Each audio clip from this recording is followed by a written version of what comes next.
own gruesome set of statistics. 3.3 million young men and women served, the youngest we ever sent, average age 19. Among the casualties,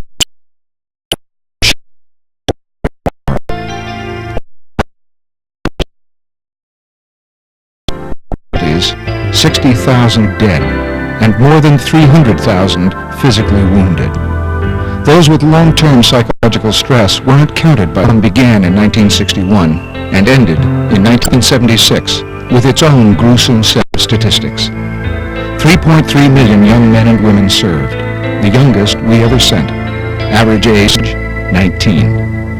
Among the casualties, 60,000 dead and more than 300,000 physically wounded. Those with long-term psychological stress weren't counted by the statisticians, but they are all around us today with critical needs.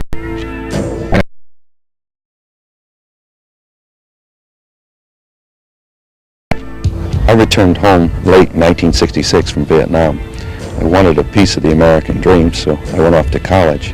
One of my very first classes was a class in philosophy. There were about 200 of us in the study hall. The professor asked if anyone had been to Vietnam. I proudly raised my hand and said I had. He looked at me and said he couldn't teach with an animal in the room, and he stomped out. And 200 students looked at me, and that was my welcome home. Statisticians, but they are all around us today with critical needs. I returned home late 1966 from Vietnam. I wanted a piece of the American dream, so I went off to college. One of my very first classes was a class in philosophy. There were about 200 of us in the study hall. The professor asked if anyone had been to Vietnam. I proudly raised my hand and said I had. He looked at me and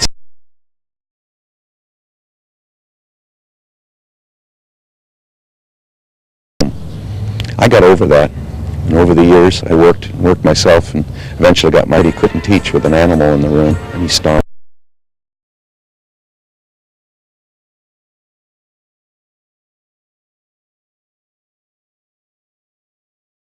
out.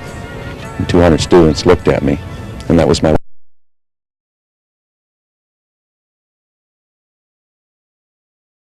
doctorate in educational administration. Welcome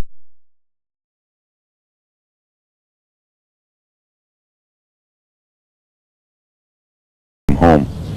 I got over that, and over the years I worked myself and eventually got my doctorate in educational administration. I'm a Catholic school principal and, ironically, a professor in college now. Vietnam taught me a lot. One thing is I can get over anything.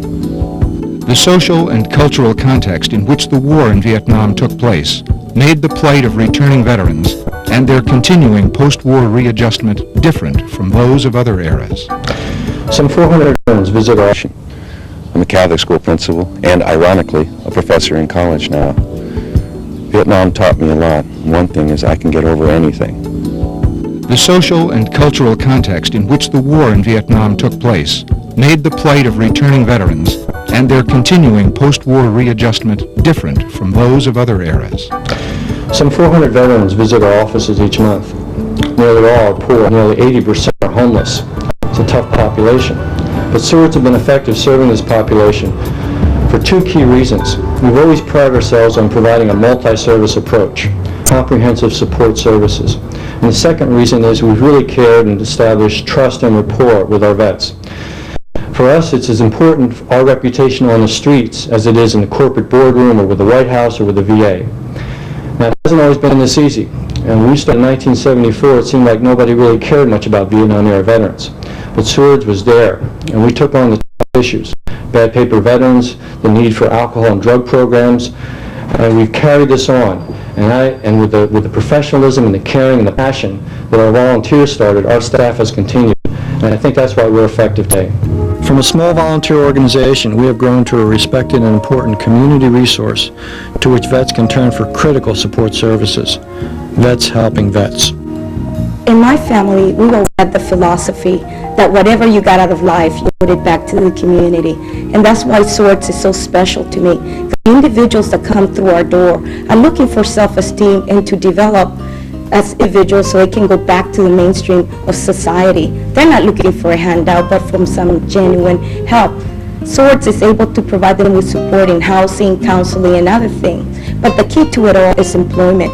We provide in-service counseling to about 500 veterans a year, but increasingly this number are suffering from long-term unemployment. That's why the whole purpose of our program is to upgrade their skills level and provide them the opportunity to get beyond the mediocre jobs. In order to accomplish this, though, we need the commitment and support of the employer community to provide training positions. So we work with unions and other professionals to train our clients in the various fields. Well, the Human Services Unit provides services to approximately 600 to 700 veterans a year. Most of them are Vietnam-era veterans, and we provide counseling and outreach to the jails and to the shelters and the streets and the parks and where veterans happen to be. And we're working with a population that doesn't stick around very long. So it's really important for us to realize when we have somebody sitting in front of us that this person has a history. He may be a combat vet. He may have drug and alcohol.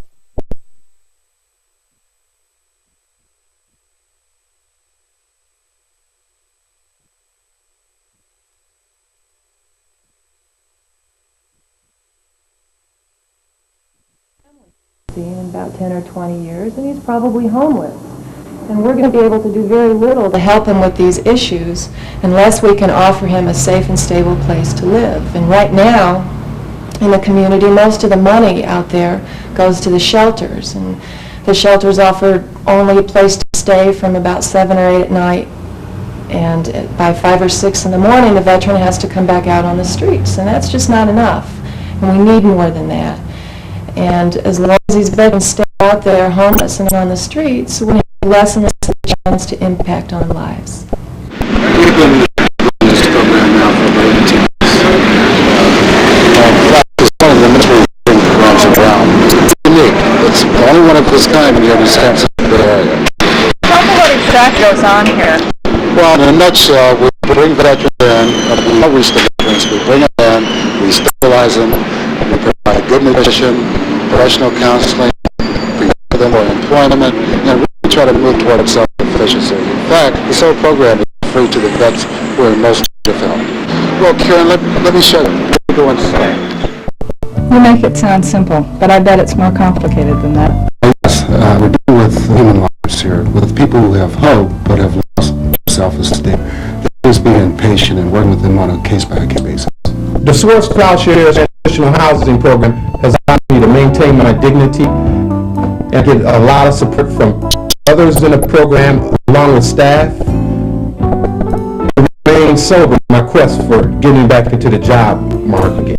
It's estimated that 37% of the 7,000 homeless in San Francisco and about 45% of the homeless nationwide are veterans. The reason for such large percentages is the lack of employment training, and, job opportunities, the cutbacks in higher education. Going back in time, the initial inability of the Veterans Administration to provide for the needs of a lot of returning vets. But we have great hope for programs like the one here at CCR. Currently, we have 20 slots with as many participants. That includes women veterans. So small beginning, which we hope will grow to meet the need that's out there. Ms. Sale, thanks for the tour. As a concerned corporate citizen, Wells Fargo is among a number of companies actively supporting successful grassroots efforts like this one with both financial and human resources. It can really make a big difference. The focus of Swords to Plowshares legal project is to help disabled Vietnam veterans win the benefits they're entitled to from the VA. We're the only full-time VA law project in California, so we're very busy. We're in San Francisco's Golden Gate Park, and this is the approximate place where Mr. Patarozzi lived alone for nearly 9 years. Now, Mr. Patarozzi went to war as a healthy teenager, and there his life changed. He's terribly traumatized and suffered for it for 15 years. Nobody paid any attention because the VA relies on the veteran himself to present records that prove his disability after the war. And Mr. Patarozzi was ill-equipped to fight for himself, so we had to bat for him at Swords. And just recently, the VA recognized Mr. Patarozzi's emotional stability with a back payment of $33,000, and he now lives in the apartment. Many moments I spent hungry and cold, and even sick, reflecting on why was I even in Vietnam to begin with, and of what value is it to anyone. And I can tell you honestly and truly that if swords wouldn't have reached down into the community, I might have been a real casualty of the Vietnam War. As an organization, Swords has come a long way. It's hard to heal the wounds of war, but with the incredible dedication of the staff here and the support of the board, I really believe that Swords has lost none of its passion or compassion in doing what's really right for the veterans community. Behind all of Swords' work is the principle that we should never ever forget the true cost of war. What's happening to us as veterans now is that we're aging. Veterans are looking for a new time in their lives, a time where peace would be really important, and Swords can help veterans with that. Health issues, mental health issues, and a real sense of family becomes increasingly important. And I think that Swords, in dealing with these issues in the 1990s, will help bring many veterans' families together. Wouldn't that be wonderful?